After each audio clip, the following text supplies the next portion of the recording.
nandito tayo ngayon sa shop nila at syempre binigyan tayo ng opportunity no, na maimbitahan dito at maipakita namin sa inyo kung paano nila ginagawa ng masusi ang kanilang obra na tinatawag na gypsicle.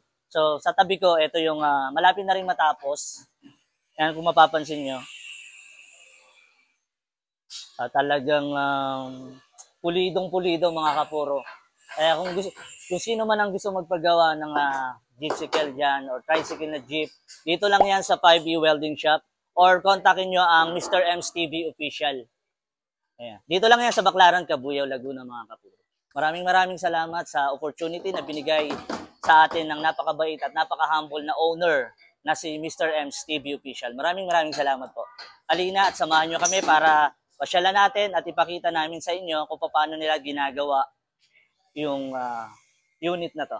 So maya-maya siguro matatapos na rin to at pwede nang salpakan ng isang unit ng barako na tricycle.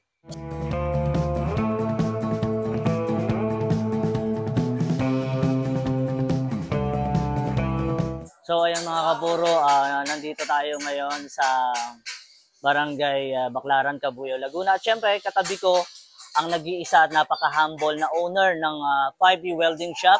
At syempre meron din siyang YouTube channel, Mr. M's TV Official.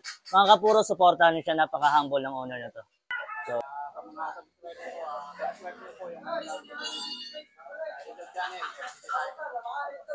salamat. Makikita niyo dito sa may likuran ko. Ang daming tao. Ngayon, malapit na siya matapos at ikakasa na ang unit ng gypsicle at yun yung kanyang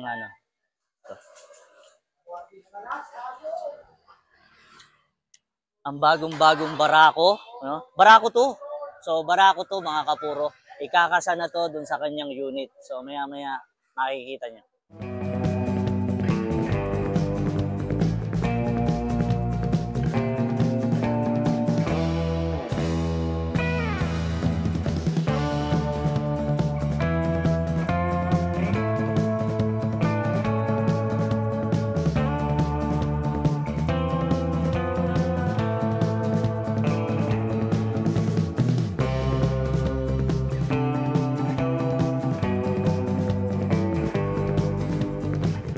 Kapuro, ito ang kanilang EL Welding Shop. So, made in the Philippines, ang lupit. Ito yung pinakang ng unahan. Sa unahan ilalagay. So, dito lang yan sa Barangay Baclaran, Cabuyao, Laguna. Na kung saan dito ginagawa ang malupit at nag-iisa na gypsicle or jeep na tricycle or tricycle na jeep. Kayo na ang bahala. Ngayon, ikakasa na yan.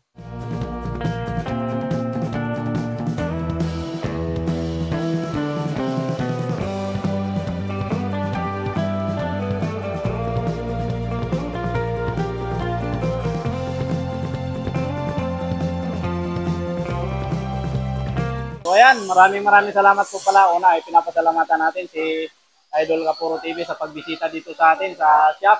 Ito po ang shop po natin pala ay dito sa BDLC Subdivision, Barangay Baclaran, Cabuyao, Laguna, kung saan ay nandito po ginagawa ang mga katulad po nito, mga gypsicle na po releasing natin ngayon at saka yung ating mga electric mini jeep.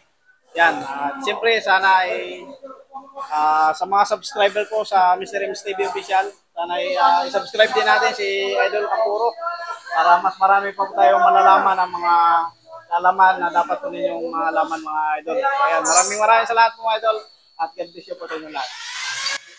So ayan mga kapuro, maraming salamat. Siyempre sa napaka-humble at napakabait na owner na si Mr. M's TV Official. At siyempre sa lahat ng bumubuo ng 5E Welding Shop, maraming salamat sa pahintulot na ibinigay sa amin dito para maipakita namin sa inyo ng buong buo kung paano ginagawa ang gypsicle na ito. So, at syempre gusto ko rin magpasalamat syempre sa client, kay Ma'am Ira May Cagnayo at kay Ma'am Marilyn Cagnayo. Dahil napakabait nyo at napakabuti nyong anak, ma'am. Syempre alam ko matutuwa ang mabibigyan nyo ng unit na to. So maraming salamat po sa patuloy na pagtangkilik sa 5E Welding Shop at syempre sa Mr. M's TV Official sa patuloy na suporta.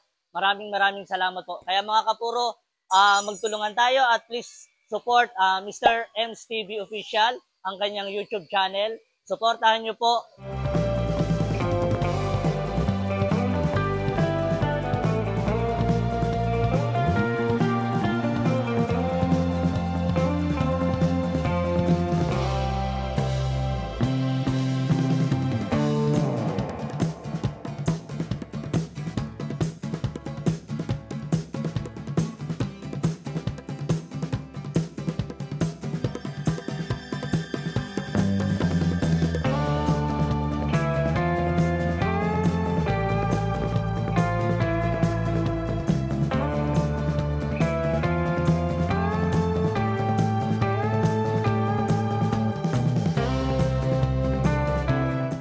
So ayan mga kapuro, eto na po yung finished product ng Gypsycle.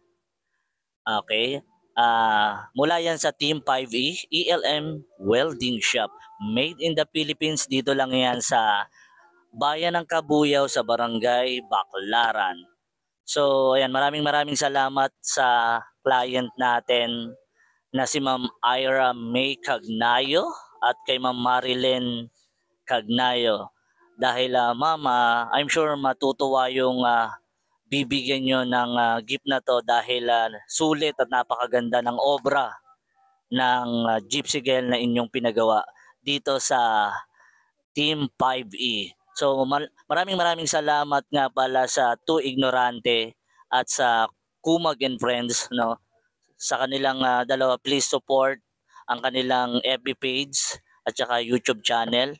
At syempre gusto ko rin magpasalamat sa napakabait at napaka-humble na owner ng ELM Welding Shop na si Boss Emer. Maraming salamat po sa opportunity na ibinigay ninyo sa amin upang mai-picture ang inyong obra, lalong-lalo na ang Gypsycle. Maraming salamat mga kapuro-purong pagmamahal.